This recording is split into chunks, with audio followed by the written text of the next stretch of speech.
Have you ever finished a workday completely exhausted, looked at your to-do list, and somehow it was almost exactly the same as it was when you started the day, right? Like you answered emails, you attended meetings, you replied to text messages, you put out a bunch of fires, you solved problems, you moved all day, you were doing stuff all day. But at the end of the day, 5 o'clock comes and you couldn't point to one meaningful thing that you actually finished.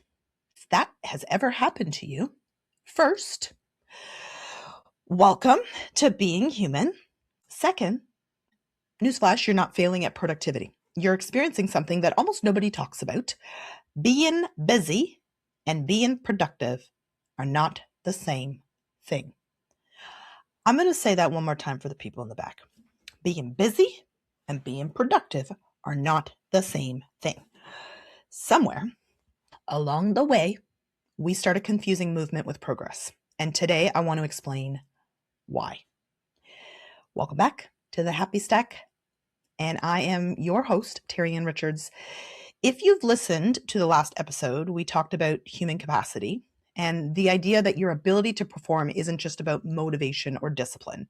It's about how much mental and emotional space you actually have available. Today, I want to take that one step further because one of the biggest thieves of your capacity is busyness itself. Now, before you go and roll your eyes and think easy for you to say, trust me, I have lived this. In fact, I have built most of my career on being busy. I thought if my calendar looked full, I must be, successful. And if I answered emails super quickly, or a phone call, or text messages, or Facebook message, or LinkedIn message, that I was being, a good entrepreneur, I was responsive. If I said yes to all the opportunities and all the shiny new objects, that I was doing the thing, I was building my business. And maybe in some ways I was. But meanwhile, while all of that was occurring, I was freaking exhausted. And it wasn't even because I was working hard. It's because I wasn't protecting my attention. And attention is one of the most valuable things your brain has. So I want you to play a game with me. Imagine you're baking cookies. Stay with me because I'm not even a baker. So this might have been a poor metaphor or analogy. So just stay with me for a second. Okay. So you've got the flour out. The butter is soft. The oven is preheating. And now your phone rings. Okay. You answer it. When you come back, you remember you also need to pay a bill online. Okay. So now you're paying a bill. So while you're paying the bill, an email pops up. Okay. And you answer that because 2 seconds, right? You got time, right? And then your neighbor knocks on the door, right? Then your dog starts barking. And you remember you forgot to switch the laundry from the washer to the dryer. Now, how long do you think those cookies are going to take? Exactly. Not because baking is hard, because you never stayed with one thing long enough to finish it. And that's exactly how most of us work. We're trying to bake 6 batches of cookies while folding the laundry, while answering emails, joining Zoom meetings, and we're wondering why we are so tired. Research calls this context switching. And every time you change tasks, your brain has to unload one set of information and then load another. So think of it like changing apps on your phone. One app closes, another opens up. Now imagine doing that 300 times a day, right? That is a lot of loading. And unlike your phone, your brain doesn't just instantly pick up where it left off. There's research from Dr. Gloria Mark at the University of California who found that after an interruption, it can take more than 20 minutes to fully regain your focus. 20 minutes, y'all. Now, that doesn't mean that every interruption cost you 20 whole minutes, but it does mean that your brain leaves a little piece of itself behind every time it switches gears. And psychologists call this attention residue. And I like that phrase because attention residue, That's exactly what it feels like. Part of your brain is still sitting in the last meeting or on the last task or on the last thing, while another part is trying to answer an email, while another part is already worried about tomorrow's presentation.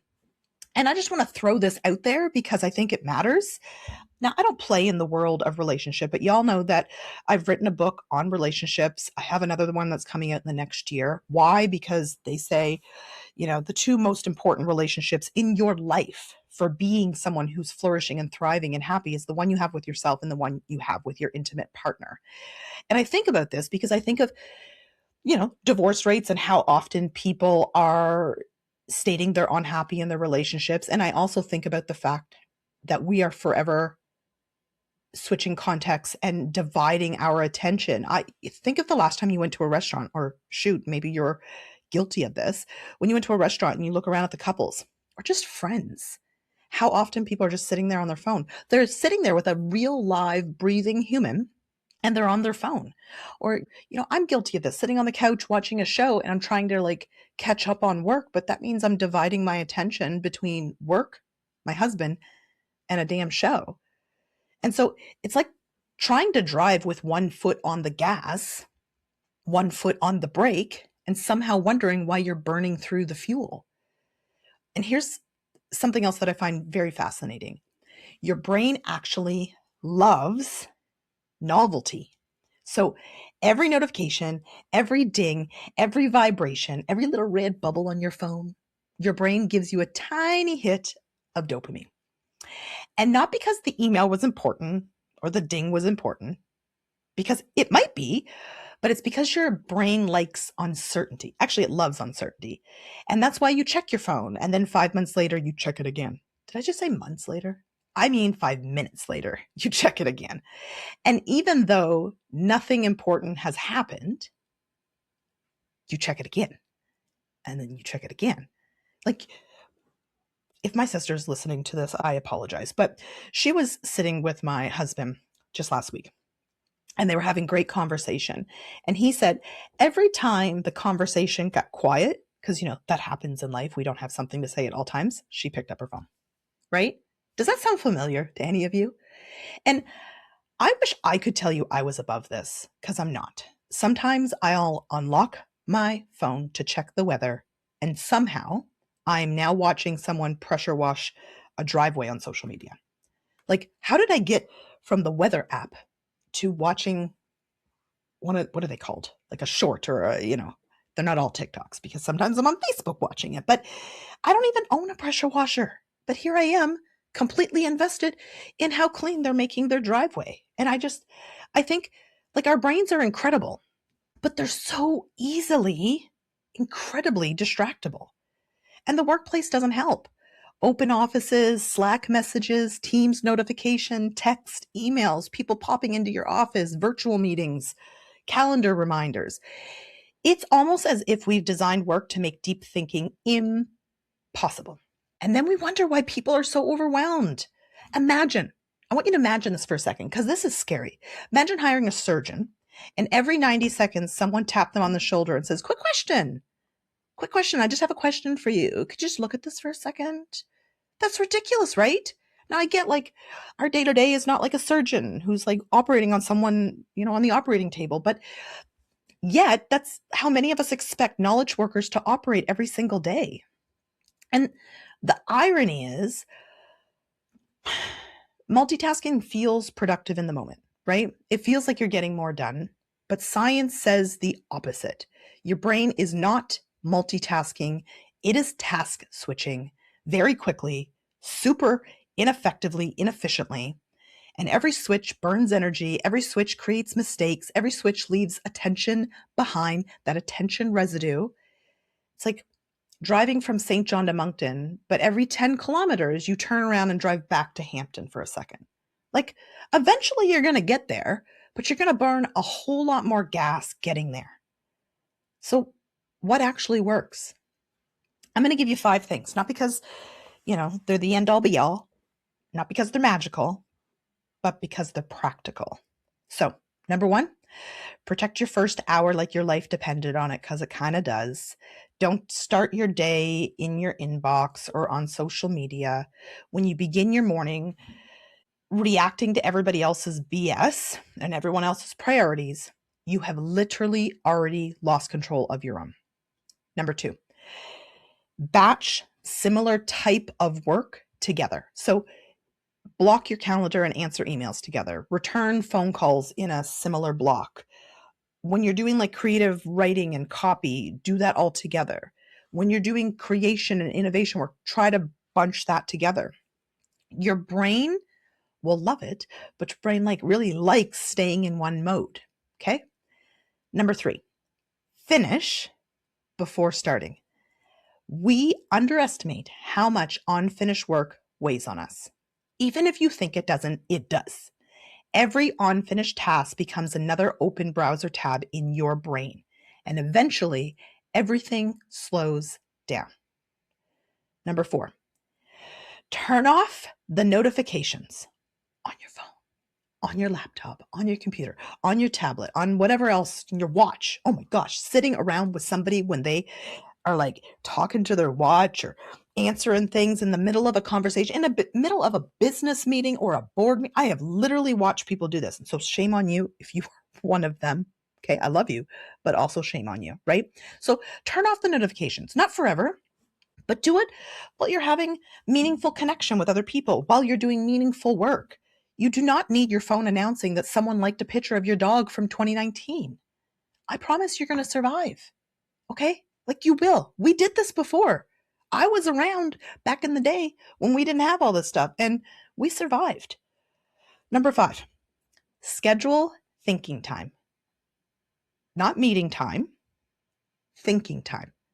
Some of the smartest leaders I know that I have researched, that I have oodles and oodles of books that I have read about, they block an hour in their calendar with no agenda. So it's not about emails, it's not about meetings, it's no phone, no electronics, no TV, just thinking. Because great decisions rarely happen when we are rushing and context switching and doing all this attention residue building. And here's something I want you to think about this week. Instead of asking yourself, was I busy today? Did I get a whole bunch of stuff done? I want you to ask yourself in a different form, what did I actually move forward? To me, those are very different questions. One measures activity and the other one measures progress. And progress, as we all know, is what changes your life. It's what changes your bank account. It's what changes your body. It's what changes your career. So I'm going to leave you with this. You do not need to become faster. You do not need to become better at multitasking. You don't need to squeeze another productivity app onto your phone or buy another day planner. You need fewer things competing for your attention, because your attention is your capacity. And I want you to protect it, because you're going to think more clearly. You're going to make better decisions. You're going to feel less overwhelmed. And strangely enough, you'll probably finish work with more energy than you started. And it won't be because you did less. It's because you stopped making your brain do 10 jobs at once. So I want to talk about in the future, I don't know what episode, but there's some things that are on my mind. I want to talk about decision fatigue. I want to talk about why choosing what to wear, what to eat, what email to answer first, and what show to watch can drain the energy right out ya. And I've got some other ideas percolating. Listen, being busy is easy. Being intentional takes courage. And if you learn to protect your attention and your focus, you're going to be amazed at how much capacity you have had all along. I hope you enjoyed today's episode. Please share it and keep stacking that happy. Peace.